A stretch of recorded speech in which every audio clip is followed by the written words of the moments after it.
pessoal, bem-vindos a mais um episódio do nosso História do Brasil como você nunca viu. Antes de tudo, vamos lá, procedimento, se inscrever no canal, atentar para a notificação, não é, o sininho, e após isso, vamos aqui para o nosso episódio de hoje. Dona Isabel era abolicionista? Veja, pessoal, por que isso? Não é? Porque de fato as pessoas têm muita dúvida.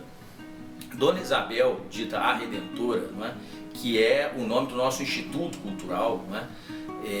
E que é personagem de estudo, não é? No meu caso, não é? A minha vida toda. Dona Isabel, ela suscita muita dúvida nas pessoas sobre a sua participação, não só na abolição da escravatura em 1888, não é? No 13 de maio especificamente, em tudo que envolveu essa passagem no Brasil do trabalho escravo para o trabalho livre. Mas não é só isso, ela é uma personagem que suscita dúvidas porque houve aquilo que nós chamamos de isabelismo, não é? Nós diferenciamos aquilo que é isabelino, ou seja, especificamente dela e fruto da absolutação dela e da vida dela, e o que é isabelista, ou seja, aquilo que se diz dela de um modo às vezes fantasioso, às vezes meramente devocional e não necessariamente fantasioso em excesso. Mas o que se quer dizer, isso tudo a gente trabalha muito no livro, né? Vocês devem saber, Alegrias e Tristezas, estudos sobre a autobiografia de Dona Isabel do Brasil. Ela de fato deixou uma autobiografia, não é? Esses textos autobiográficos dela foram todos trabalhados pela professora Fátima Argon e eu neste livro. E vocês sabem, é material que está depositado no Arquivo Histórico do Museu Imperial em Petrópolis. E há também, claro, nesse livro muito estudo sobre a história da historiografia de Dona Isabel e também um pouco de teoria da história do Brasil Império na sua transição para o Brasil República. Portanto, Dona Isabel, no tempo em que viveu e no tempo em que atuou como regente do Império, ela já era considerada pelos pelos monarquistas daquele tempo, né, por aqueles que queriam a continuidade da monarquia, como alguém que devesse, que a persona política, a persona pública dela, devesse ser construída com uma associação com a abolição da escravidão. Então, o terceiro reinado vindouro, o reinado da filha e herdeira de Dom Pedro II, seria o reinado que já teria por base a abolição da escravatura e a transformação da sociedade brasileira de uma sociedade escravista para uma sociedade em que o trabalho seria assalariado, em que haveria o incentivo absoluto à educação, não é? A educação dos, como se chamava no tempo, dos libertos, não é? Dos antigos escravizados. Negros, em sua imensa maioria, mas até indígenas eram escravizados no Brasil do século XIX, em pleno fim do século XIX. Todos sabemos também que a abolição foi uma coisa absolutamente esgarçada, não é? A escravidão foi esgarçada e a abolição foi protelada, a abolição foi procrastinada. E Dona Isabel, na sua terceira regência, que nós colocamos aqui, baseados em vários autores, mas sobretudo os nossos estudos e pesquisas da professora Fátima e eu, a terceira regência já era o terceiro reinado. Então, na terceira regência, isso se sedimentou, essa imagem da herdeira do trono como abolicionista, que era uma imagem construída pela família imperial, não só por Dom Pedro II, pai de Dona Isabel, mas também pela monarquia como um todo, não só a realeza, não é? Mas os estadistas do Império. Então, por exemplo, o Marquês de Sapucaí havia sido professor de Dom Pedro II e foi professor de Dona Isabel. Ele era um dos que entendia que a imagem de Dona Isabel como imperatriz do futuro num país livre, né? Onde a liberdade seria de fato e não apenas nominalmente respeitada com o fim da escravidão, ele é um dos personagens, enfim, que projetava essa imagem. Mas o quanto disso tinha a própria Dona Isabel? No livro há um índice remissivo, não é, que a gente faz. E aqui a gente coloca o abolicionismo isabelino, não é? Que diferentemente de um abolicionismo, digamos, isabelista, né, dos cultores de Dona Isabel e dos propositores do terceiro reinado, era um abolicionismo que partia dela. Então, respondendo à pergunta, Dona Isabel era abolicionista? Sim, Dona Isabel era abolicionista. Como era o abolicionismo de Dona Isabel? O abolicionismo de Dona Isabel era um abolicionismo católico, não é, pessoal? Tudo em Dona Isabel refletia a sua profissão de fé religiosa. Não porque ela fosse uma fanática religiosa, uma carola, amalucada. Não é isso.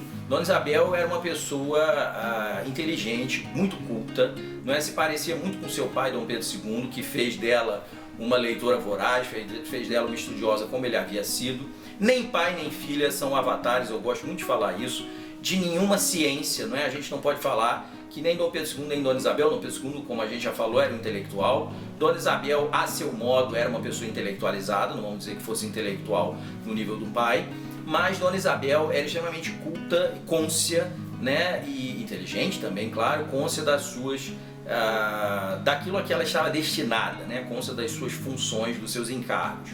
Então, nesse microcosmos que é cada ser humano, o ser humano, Dona Isabel, era de fato alguém que sim, era abolicionista, convencera-se durante as décadas de 1870 e 1880 do atraso do Brasil em não fazer a abolição, em não passar de uma sociedade escravista, não é? Arcaica, extremamente arcaizante, para uma sociedade minimamente evoluída nos termos do próprio tempo do século XIX. Então Dona Isabel se convencia disso, e o abolicionismo dela era um abolicionismo de que maneira? Cristão, católico, que pensava que não adiantava somente libertar os, como se chamava no tempo, escravos. Hoje a gente prefere a terminologia escravizados. Não adiantava libertar os escravizados, era necessário que eles tivessem educação. No caso de Dona Isabel, ela pensava muito também na catequese católica. Assim como indígenas possuíam um serviço de catequese para eles, né, no tempo do Império, né, a Diretoria Geral dos Índios das Províncias do Império, Dona Isabel pensava em como seria essa transição para o trabalho livre e na qual os negros receberiam educação jamais desconectada, a educação não é das letras, das artes, das ciências, mas jamais desconectada da educação católica.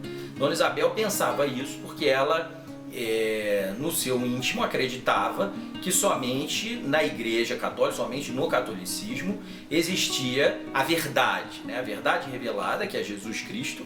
Isso ela acreditava em absoluto. Para ela estava depositada, né? O repositório dessa verdade é a Igreja Católica. Dona Isabel, portanto, não imaginava uma catequese e um missionarismo protestante para nem negros, nem indígenas. Isso ela não podia imaginar. E lembremos-nos que no Império havia uma união entre a Igreja e o Estado. Então, nesse sentido, ela pensava de maneira, como por exemplo, pensava Cândido Mendes de Almeida. Aliás, todos os Mendes de Almeida é algo que a gente explica bastante nesse livro aqui. Então, e outros, né? Não estou falando só de uma família. Dona Isabel acreditava que ao Império cabia catequizar, não é? Tanto negros ex-escravizados, quanto indígenas, quanto todos os brasileiros pobres que não tinham acesso às letras, não tinham acesso à educação formal. Então, Dona Isabel, esse era o abolicionismo isabelino, um abolicionismo católico, um abolicionismo que se centrava na educação como o veículo, não é, de transmissão de conhecimento para essas pessoas que eram, no julgar dos abolicionistas, animalizadas pela escravidão. Então Dona Isabel acreditava muito nisso tudo. Ela não é, o abolicionismo isabelino não é idêntico ao abolicionismo de José do Patrocínio, nem de André Rebouças, nem de Joaquim Nabuco, nem de nenhum outro, porque cada um é um, não é? Joaquim Nabuco tem o seu universo mental, André Rebouças tem o dele, e José do Patrocínio tem o dele, e os outros líderes, Rui Barbosa, por exemplo, tem o dele. Cada um tinha o seu, mas todos, era muito interessante, convergiam na ideia de que sem educação os libertos jamais seriam verdadeiramente livres. Não é? Não existem pessoas livres numa sociedade que tinha saído do escravismo que não tivessem acesso à educação. Elas nunca seriam livres, porque elas seriam absolutamente analfabetas, absolutamente sem consciência, digamos assim, da sua cidadania. A cidadania não existe apenas porque a gente queira, a gente projete. A cidadania é algo que se constrói todo dia. Então, pessoal, dizendo isso, vamos esclarecer que Dona Isabel era, assim, abolicionista, e que o seu abolicionismo era muito particular. Era o católico, era o cristão, era, digamos, o educacionalista, por assim dizer. Esse era o abolicionismo isabelino, pelo qual, sim, ela trabalhou. quando se coloca que Dona Isabel não era abolicionista porque ela não estava junto com Nabuco ou Rebouças, aliás, era um espaço em que havia mulheres, mas evidentemente era um espaço muito mais masculino, nas lides, enfim, de rua, ora, isso chega a ser ridículo. Dona Isabel era a princesa imperial, futura imperatriz, a ela não só não cabia, como não era permitido, não é, pela nossa Constituição, pelo direito constitucional de então, que ela pudesse participar dessa maneira.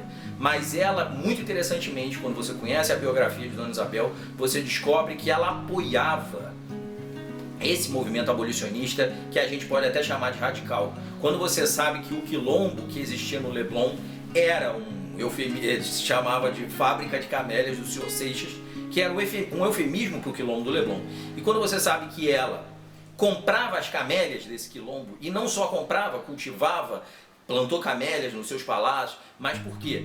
Porque, na verdade, isso era uma forma de ela apoiar o abolicionismo, mesmo na sua vertente dita radical, não é? Que era o abolicionismo que afrontava as autoridades de polícia, afrontava as autoridades do ministério, muitos deles absolutamente escravocratas, como foi o caso do Barão de Cotegipe, que passou a nutrir por Dona Isabel e o marido verdadeiro ódio, não é? Pelo fato de saber que eles apoiavam, sim, por debaixo dos panos, o movimento abolicionista. Por fim, a coisa foi escancarada e em 1887, 88, na sua última regência, Dona Isabel chegou a acoitar, digamos assim, escravizados das fazendas circunvizinhas de Petrópolis no seu próprio palácio em Petrópolis. Então, de fato, aí ela mesma escancarou esse abolicionismo que ela sempre, de fato, defendeu no seu pequeno, não é, espaço de atuação. E aí a coisa ficou muito escancarada, ela fez uma batalha de flores em Petrópolis, enfim, isso tudo está na memória, não é, do abolicionismo, e tudo a gente trabalha muito aqui nesse livro. Recomendo vivamente que vocês o adquiram, não é, lá pela página da editora Linotipo Digital de São Paulo, que tem então Alegrias e Tristezas para venda. Ele também está em muitas livrarias do Brasil, mas eu não saberia dizer para vocês aqui agora exatamente quais são. Então, finalizando, é isso, pessoal, ficamos à disposição.